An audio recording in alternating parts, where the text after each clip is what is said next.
పరీక్షలు కూడా చేసి వారికి ఉచితంగా మందులు ఇప్పించే కార్యక్రమం కూడా జీవి కోటేశ్వరరావు గారి తరఫున వారి కృతజ్ఞతలు తెలియజేస్తున్నాను.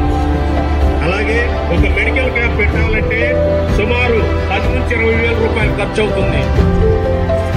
ఈ మెడికల్ క్యాంప్ కి ఎంత ఖర్చు అయితే మీరే ఆలోచించుకోవాలి. ఎందుకంటే వారు ఖర్చుకి ఎడకాడకుండా కళ్ళజోళ్లు 162 కళ్ళజోళ్లు ఉచితంగా ఇచ్చి మా దేశవరం గ్రామంలో ప్రజలందరికీ మంచి జరగాలనే ముఖ్య ఉద్దేశంతో వారు ఈ కార్యక్రమాన్ని వారు మాకు ఇచ్చినందుకు వారికి హృదయపూర్వక అభినందనలు తెలియజేస్తున్నాను.